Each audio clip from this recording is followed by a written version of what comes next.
बिस्मिल्लाहिर्रहमानिर्रहीम। अस्सलाम वालेकुम मेरे व्यूवर्स, कैसे हैं जी आप सब लोग जी। तो बहुत दिनों के बाद मैं आपके सामने हाज़िर हुई हूँ वीडियो लेकर, जो कि बहुत ही यूज़फुल है, बहुत ही कारआमद है, जो कि आपको बहुत ज़्यादा फ़ायदा देने वाली है। वीडियो को फुल वॉच कीजिएगा, स्किप बिल्कुल मत कीजिएगा।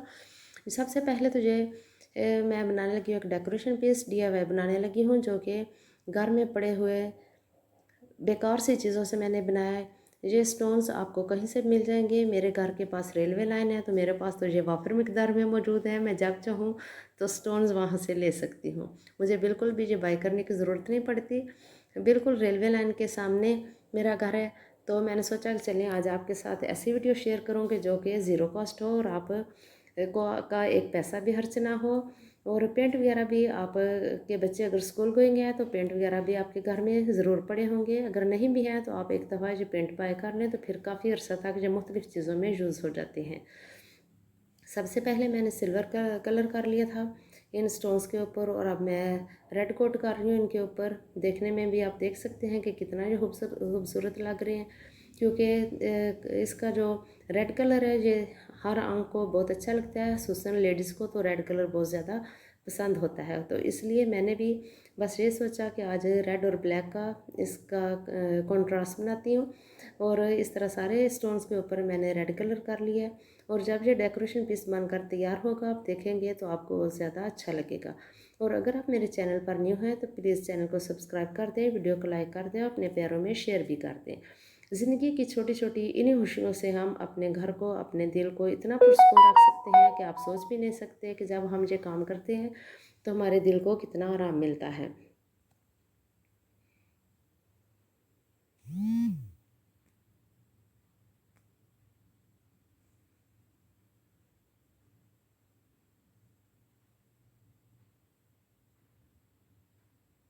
इस तरह की जो एक्टिविटीज़ होती हैं आप ट्राई करके देखिएगा और आजमाइएगा, और आप खुद फील करेंगे कि आपका ध्यान किसी भी फजूल बंदे की तरफ नहीं जाएगा। जो जिसने आपका जहनी सुकून बर्बाद किया हो आप उसको भी दिल ही दिल में दुआएं देंगे कि तुमने जो मुझे किस काम पे लगा दिया है, मैंने उस टेंशन से निकलने का आसान हल ढूंढ लिया है। आप भी कोशिश करें कि इस तरह की एक्टिविटी अपनाएं, इस तरह घर में छोटे मोटे काम करते रहें ताकि आपका माइंड फ्रेश रहे और आप पुरस्कून रहें। लोगों का काम होता है नेगेटिविटी फैलाना, किसी हर दूसरे बंदे का सुकून बर्बाद करना, लेकिन ये हमारे ऊपर डिपेंड करता है कि हम किसी की बात का कितना असर लेते हैं या कितना हम खुद को सेव रख सकते हैं किसी की नेगेटिविटी से। जी, तो मैंने तो यही हल निकाला और मुझे ये बहुत सूट करता है ये सॉल्यूशन, कि मैं इस तरह के काम स्टार्ट कर देती हूँ। जब भी मुझे टेंशन होती है तो मेरा दिल करता है या तो मैं अल्लाह की तरफ रुजू करती हूँ, नमाज़ें वगैरह अल्हम्दुलिल्लाह पाबंदी से पढ़ती हूँ। और अगर नमाज और कुरान पाक की तिलावत के बाद मेरे पास जो टाइम होता है, जब मैं देखती हूँ कि अब मैं परेशान होने लगी हूँ या घर के कामों से फ्री होने के बाद जब मैं देखूँ कि अब मैंने कोई भी मुझे शैतानी ख्याल आ रहा है, जैसे मुझे नेगेटिव लोग जो हैं वो बहुत ज़्यादा टॉर्चर करते हैं, तो इस तरह होता है कि मैं ना इस तरह की सोचों से जान छुड़ाने के लिए मैं ऐसी एक्टिविटी अपना लेती हूँ जिससे मेरा ध्यान बट जाए और मैं ज़्यादा फजूल ना सोचूं। लेकिन इंसान है, अपने दिल और दिमाग पर किसी को भी इख्तियार नहीं होता।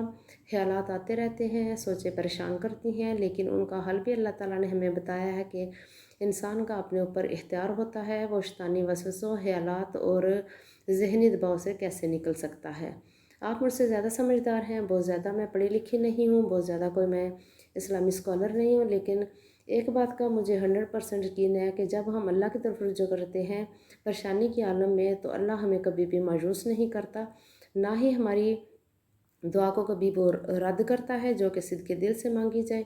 इसलिए कोशिश किया करें कि जब भी आप दुखी हों तो सबसे पहले दूसरे लोगों के लिए दुआ करें जो कि परेशानियों में घिरे हुए हैं। जैसा कि आजकल आपको पता है कि सैलाब का पानी किस कदर लोगों को परेशान कर रहा है। सैलाब आया हुआ है मुख्तलिफ़ इलाकों में, और बेचारे जो नशेबी इलाके के लोग हैं वो बहुत ज़्यादा परेशानी के आलम में हैं। कई लोगों के घर बिल्कुल तबाह हो चुके हैं, बिल्कुल वो सड़क पे आ चुके हैं, बेचारे खुले आसमान के नीचे आ चुके हैं, बिल्कुल भी उनके पास कोई सहारा नहीं सिवाय अल्लाह की ज़ात के।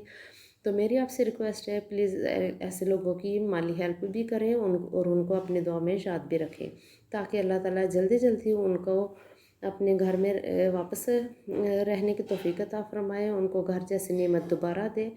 और अपने घर की छत जो होती है चाहे वो कच्ची ही हो, लेकिन वो किसी महल से कम नहीं होती।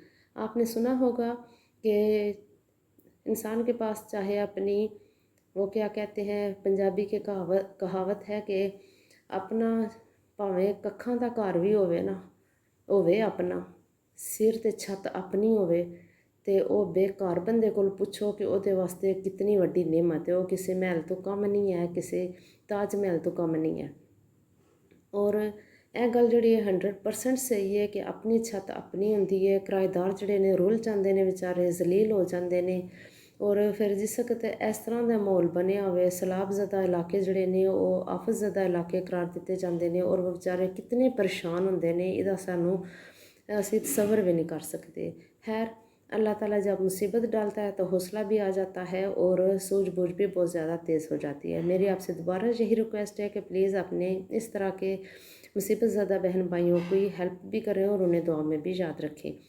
मैंने जी आपके सामने ही जो ट्रे को गोल्डन कलर भी कर लिया और इसके पीछे हुक भी एडजस्ट कर लिया। अब मैं यहाँ पर सिर्फ एक बॉर्डर लाइन लगाऊंगी जूत रॉप की, और इसके अंदर फिर हम लगाएंगे गोल्डन कलर का फीता जो कि मेरे पास पड़ा हुआ था। वो भी मैंने अभी बाय नहीं किया, वो भी पुरानी लेसेस में पड़ा हुआ था और वही मैंने निकाल कर लगाया। अब ये देखें, इसके एंड पे मैंने सिर्फ जो ड्रॉप लगाए और ये गोल्डन कलर का फीता लगा के इसकी खूबसूरती को चार चांद लगा दूँगी। है ना ये कमाल का DIY। सारी बेकार पड़ी हुई चीज़ों से मैंने एक खूबसूरत सा डेकोरेशन पीस रेडी कर लिया और मेरी परेशानी भी ख़त्म होगी कि मैं अब, कुछ लोग ऐसे होते हैं आपकी ज़िंदगी में कि आप उनको अपने साथ मुखलस समझते हैं। आप ये समझते हैं कि जिससे हम दिल की बात कर रहे हैं वो आपके साथ बहुत मुखलिस है, बहुत ही सिंसियर है आपके साथ, लेकिन हकीकत में कभी कभार ऐसा नहीं भी होता। और जब मुझे लगता है कि मैं जिस इंसान को मुखलिस समझती हूँ लेकिन वो मुझे डंग मार रहा है, मुझे डस रहा है, तो फिर यकीन करें मेरा दिल बहुत ज़्यादा परेशान हो जाता है, उदास हो जाती हूँ मैं। और फिर उस इंसान की जो इज़्ज़त होती है वो मेरे दिल में कभी भी पहले जैसी नहीं हो सकती, ना ही वो मुकाम मेरे दिल में दोबारा हासिल कर सकता है। ये मैंने जी अपने चैनल का नाम लिखा है जो कि मेरा ओल्ड नेम था मेरे चैनल का, नानो हैक्स एंड व्लॉग्स जी। तो अब चलते हैं जी फटी पुरानी एड़ियों को ठीक करने के लिए, एड़ियों के क्रैक्स जो है इनको फिल करने के लिए। एक ही रात में ये जादुई काम करेगा कि आप हैरान परेशान रह जाएंगे। इस तरह के जो कट लगे होते हैं एड़ियों में, जो बहुत ही ज़्यादा तकलीफ से होते हैं, कभी कभार तो ऐसा होता है कि इनमें से खून रिसना भी शुरू हो जाता है। यहाँ पर जी सबसे पहले मैंने ले लिया एक सॉस पैन, इसमें मैंने 2 गिलास भर के पानी डाला है और वैसलीन ये दोनों डिब्बियों में थोड़ी थोड़ी थी, तो मैंने सोचा कि चले दोनों ही यूज़ कर लेते हैं। और इसके बॉयल देने से पहले मैंने इसके ऊपर फूड रैपिंग शीट लगा दी इसके कैप के अंदर, ताकि पानी ना इसके अंदर जाए और हमारी वैसलीन ख़राब ना हो। जब ये बॉयल हो जाएंगी, मेल्ट हो जाएगी वैसलीन अच्छी तरह से, इसको हम चिमटे की मदद से इस तरह ट्रे में निकाल लेंगे और टिश्यू की हेल्प से इसका सारा पानी ड्राई कर लेंगे। जब हम इसको खोलेंगे तो बिल्कुल भी इसके अंदर पानी नहीं होना चाहिए, नहीं तो वैसलीन सारी ख़राब हो जाएगी। अगर आपके पास ज़्यादा वैसलीन है, फुल डिब्बिया है इस तरह वैसलीन की, तो आप वो भी यूज़ कर सकते हैं, लेकिन मेरे पास ये थोड़ी थोड़ी बची हुई तो मैंने 2 पर्पज़ के लिए यूज़ करनी है। तो मैं 2 तरीक़ों से ही आपको इस वैसलीन का तरीका बताऊँगी कि कैसे आप इसको यूज़ कर सकते हैं। ये सेंट है जी, जब लोग उम्रा अदा करके आते हैं या हज अदा करके वापस आते हैं तो हम लोग उनसे मिलने जाते हैं, तो ये हमें गिफ्ट के तौर पे मिलता है और अक्सर आपके घरों में भी पड़े हुए होंगे।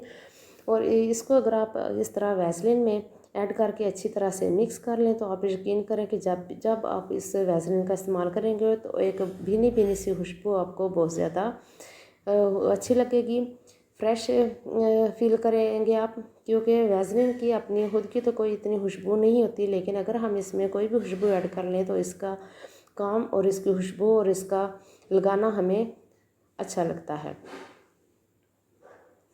और अब जी ये मैं बनाने लगी हूँ हाथों पाँव को गोरा चिट्टा और क्रैक्स को ख़त्म करने के लिए ये टिप आपके साथ शेयर करने लगी हूँ। ये मैंने कैप्सूल ले लिए, आप देख सकते हैं ये कौन कौन से कैप्सूल हैं, मुझे नाम बताने की बिल्कुल ज़रूरत नहीं।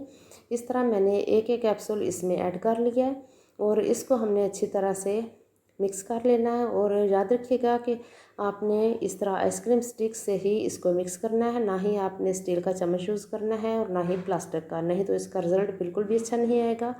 और इसको आप मिक्स करके अच्छी तरह से तो फिर आप लगाएं तो आप यकीन करें कि आपके हाथों पाँव का रंग जो है वो इतना फेयर हो जाएगा और फटी हुई हील्स जो है या खुरदरे हाथों की स्किन जो है वो भी एक ही रात में बिल्कुल ठीक हो जाएगी। मैं ये आपको हाथों पे लगा के दिखा रही हूँ क्योंकि पाँव तक मेरा कैमरा ले जाना मुझे सही नहीं लग रहा था, क्योंकि मेरे पास कोई दूसरा बंदा नहीं था और स्टैंड मेरा जो है ट्राईपॉड है वो बहुत ज़्यादा हाइट वाला है, तो इसको मैं पाँव पे नहीं दिखा रही और ये मैं आपको हाथों पे लगा के दिखा रही हूँ। और इस तरह ये मैंने ले लिया फूड रैपिंग शीट।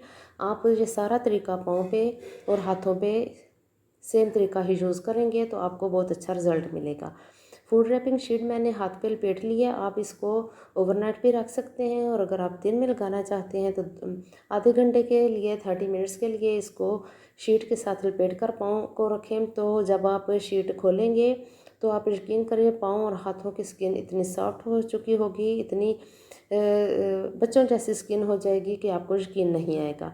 आपको ये टिप कैसी लगी आप ज़रूर ट्राई कीजिएगा। नेक्स्ट DIY जो मैं आपके साथ शेयर करने लगी हूँ ये हर उस लेडी के लिए कारआमद है जो कि स्टिचिंग का काम करती है, सिलाई का काम करती है।